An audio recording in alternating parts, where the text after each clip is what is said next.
بسم اللہ الرحمن الرحیم۔ عورتوں میں حیض کی ابتدا کیسے ہوئی؟ کیا یہ لڑکیوں کے لیے سزا ہے؟ کیا یہ سچ ہے کہ حضرت حوا سلام اللہ علیہ کو سب سے پہلے حیض آیا جو اللہ کی طرف سے ان کے لیے سزا تھی؟ کیا حیض کی ابتدا بنی اسرائیل سے ہوئی؟ کیا بنی اسرائیل سے پہلے عورتیں حیض سے پاک تھیں؟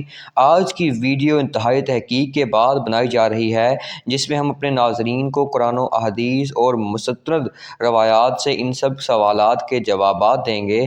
اصل میں اس موضوع پر بات کرنا اس لیے بھی ضروری ہے کہ آج کل بہت سی ویڈیو پھیل رہی ہے کہ جن میں غیر مستند روایات پیش کر کے سادہ مسلمانوں کو گمراہ کیا جا رہا ہے۔ ایسی ہی ویڈیوز دیکھ کر ہم سب اپنی ماں حضرت حوا سلام اللہ علیہ پر برائی باندھ دیتے ہیں۔ آپ سے التماس ہے کہ اس ویڈیو کو پورا دیکھیے گا تاکہ دوبارہ کبھی کوئی بھی آپ کو اس موضوع پر گمراہ نہ کر سکے۔ حضرت عبدالرزاق اور مسند اسحاق میں حضرت عبداللہ بن مسعود رضی اللہ تعالی عنہ اور حضرت اسماء بن ابو بکر سے روایت نقل کی گئی ہے کہ بنی اسرائیل کی عورتوں کو یہ اجازت تھی کہ وہ بھی مردوں کے ساتھ مسجد میں جا کر نماز پڑھا کرتی تھی۔ مردوں اور عورتوں کے درمیان ایک پردہ ہوتا تھا۔ پھر ایک دن ایک لڑکی نے اپنی ایڑیاں اٹھا کر مردوں میں اپنے یار کو دیکھنے لگی اور پھر اس نے یہ روزانہ کا معمول بنا لیا۔ اس کی دیکھا دیکھی سبھی عورتوں اپنی مسجد میں آتی اور پھر ایڑیاں اٹھا کر پردے کے اوپر سے غیر مردوں سے طاق جھانک کرنے لگی۔ چنانچہ ان کو مسجد میں جانے سے ایسے روکا گیا، ان پر حیض مسلط کر دیا گیا۔ اب کچھ لوگ اس روایت سے یہ سبق لیتے ہیں کہ حیض کی ابتدا سے ہی بنی اسرائیل سے ہوئی، جو کہ غلط ہے، کیونکہ مفسرین اس روایت کی تفسیر میں لکھتے ہیں کہ یہ حیض عام نہیں تھا، بلکہ بنی اسرائیل کی عورتوں کو مسجد میں گناہ کرنے کی اللہ پاک نے ایسی سزا دی کہ 4 مہینے تک مسلسل صبح و شام وہ عورتیں حیض کی کیفیت میں رہیں، مسجد میں آنا بند کر دیا۔ پھر جب اللہ پاک نے ان کی توبہ قبول کی تو یہ عذاب ان سے ختم ہوگا۔ صحیح حدیث مبارکہ سے یہ بات ثابت ہے کہ عورتوں میں حیض کی ابتدا روز اول سے ہے۔ آئیے اس بارے میں 2 احادیث مبارکہ بیان کرتے ہیں جن سے ثابت ہوگا کہ حیض کی ابتدا پہلے دن سے ہی ہے، نہ کہ بنی اسرائیل سے۔ اس کی ابتدا ہوئی حضرت عائشہ رضی اللہ تعالی عنہا حجۃ الوداع میں اللہ کے رسول صلی اللہ علیہ وآلہ وسلم کے ساتھ حج کے ارادے سے نکلی۔ راستے میں انہیں حیض آ گیا تو وہ اس اندیشے سے رونے لگی کہ اب وہ مناسک حج ادا کرنے سے محروم رہ جائیں گی۔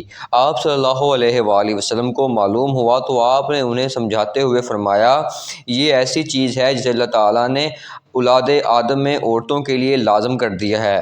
اس حالت میں تم بھی وہی سب کچھ کرو جو حاجی کرتے ہیں، صرف پاک ہونے تک بیت اللہ کا طواف نہ کرنا۔ بالکل اسی طرح ایک اور احادیث حضرت ام سلمہ رضی اللہ تعالی عنہما سے بھی مروی ہے کہ حضرت ام سلمہ رضی اللہ تعالی عنہ بیان کرتی ہیں کہ ایک موقع پر رسول اکرم صلی اللہ علیہ وآلہ وسلم کے پاس تھے کہ مجھے حیض آنے لگا۔ میں وہاں سے اٹھ گئی تو آپ صلی اللہ علیہ وآلہ وسلم نے دریافت کیا تو میں نے بتایا کہ مجھے حیض آنے لگا ہے۔ آپ نے فرمایا، یہ ایسی چیز ہے جسے اللہ تعالیٰ نے آدم کی بیٹیوں پر لازم کر دیا۔ اس موضوع پر امام بخاری رحمۃ اللہ علیہ بخاری شریف میں ایک باب بھی قائم کیا ہے جس کا نام حیض کا آغاز کیسے ہوا۔ امام بخاری لکھتے ہیں کہ حضور اکرم صلی اللہ علیہ وآلہ وسلم نے فرمایا، یہ وہ چیز ہے کہ جسے اللہ نے آدم کی بیٹیوں پر لازم کیا ہے۔ امام بخاری مزید لکھتے ہیں کہ بعض لوگ کہتے ہیں کہ حیض کا آغاز بنی اسرائیل سے ہوا، جبکہ اس معاملے میں نبی کریم صلی اللہ علیہ وآلہ وسلم کا ارشاد زیادہ معتبر ہے، چونکہ حضور نے فرمایا کہ اللہ نے حیض کو آدم کی بیٹیوں پر لازم کیا ہے، اس لیے بنی اسرائیل سے پہلے بھی حضرت آدم کی اولاد میں حیض موجود تھا۔ علامہ ابن حجر عسقلانی فتح الباری میں بھی یہی ثابت کیا ہے کہ حیض ابتدائی تخلیق سے عورتوں کو آتا رہا ہے۔ اب بات کرتے ہیں کہ ان روایات کی کہ جن میں یہ کہا جاتا ہے کہ حیض کی ابتدا حضرت حوا سے ہوئی، اور ایسا بطور سزا امام طبری رحمۃ اللہ علیہ سورہ بقرہ کی آخری آیت نمبر 25 کی تفسیر میں حضرت عبد الرحمن بن زید رحمۃ اللہ علیہ کی یہ روایت نقل کرتے ہیں، لہٰذا حوا کو پہلے حیض نہیں آتا تھا، ان کی تخلیق پاکیزہ ہوئی یہاں تک کہ کوئی انہوں نے اللہ کی نافرمانی کی اور ممنوع پھل کھایا جس سے ان کو جنت سے نکالا گیا، اور پھر ان کو حیض اور حمل کی سزا دی گئی۔ اور لکھتے ہیں کہ اللہ پاک نے تب فرمایا، میں نے تجھے پاکیزہ بنایا تھا لیکن تو نے میری نافرمانی کی، اس لیے اب میں تجھے تجھ سے خون جاری کر دوں گا۔ امام طبری کے علاوہ باقی تمام مفسرین نے ان روایت کو جھٹلایا ہے اور ان روایت کو غیر مستند اور ناقابل قبول کہا ہے۔ فیض دراصل ایک طبیعتی مظہر ہے جس سے ہر ماہ عورت بلوغت سے سن یاز تک دوچار ہوتی ہے اور اس کو صحت کی علامت سمجھا جاتا ہے۔ اسی حیض کے خون سے ہی بچے کی پرورش کی جاتی ہے۔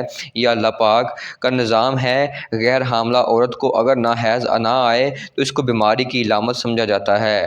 یہ عورت کے لیے کوئی سزا نہیں اور نہ ہی یہ بات کسی روایت سے وضابط ہے کہ حیض عورت کو سزا ہے، بلکہ یہ الگ ذمہ داری ہے جو اللہ پاک نے انسانیت کی تخلیق کے لیے عورتوں پر ڈالی ہے۔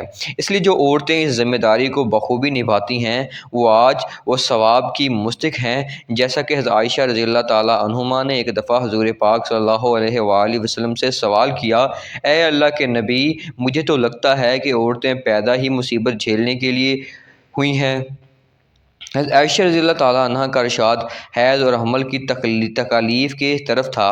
حضور پاک صلی اللہ علیہ وآلہ وسلم نے یہ سن کر مسکرا دیے اور فرمایا، نہیں، بلکہ یہ ایسی چیز ہے کہ جس کے ذریعے جسے بنی آدم کی عورتیں آزمائی گئی۔ اس حدیث کی تشریح میں علامہ ابن حجر رحمۃ اللہ علیہ فتح الباری میں لکھتے ہیں کہ عورتوں کی تخلیق کی اللہ پاک نے ایسے دن سے یہ لازم قرار دیا گیا جب عورت اس پر صبر کرے گی تو وہ اجر کی مستحق ہوگی، اور جو اس کو مصیبت اور برائی سمجھے گی تو وہ اللہ تعالیٰ کی تکالیف میں عیب نکالے جیسے گناہ کی مرتکب ہوگی۔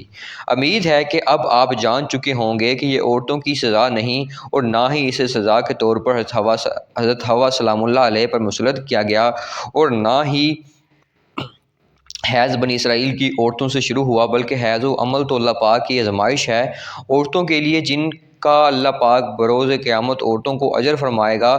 اس آزمائش پر پورا اترنے کی توفیق عطا فرمائے، ہم نیک اعمال کرتے رہیں اور برائیوں سے بچیں۔ اے اللہ پاک اپنے پیارے حبیب صلی اللہ علیہ وآلہ وسلم اور ان کے آل پاک کے صدقے میں ہمارے گناہوں کو معاف فرما دے اور بروز قیامت ہمیں ہمارے پیارے نبی کریم حضرت محمد صلی اللہ علیہ وآلہ وسلم کی شفاعت نصیب فرمائیں۔ کمنٹ سیکشن میں آمین لکھنا مت بھولیے گا، نہ جانے کس کی آمین سے ہماری دعائیں قبول ہو۔ اگر ویڈیو میں کوئی غلطی ہوگی تو اللہ پاک کے رضا کے لیے معاف کر دیجیے گا۔ شکریہ۔ السلام علیکم۔ والسلام۔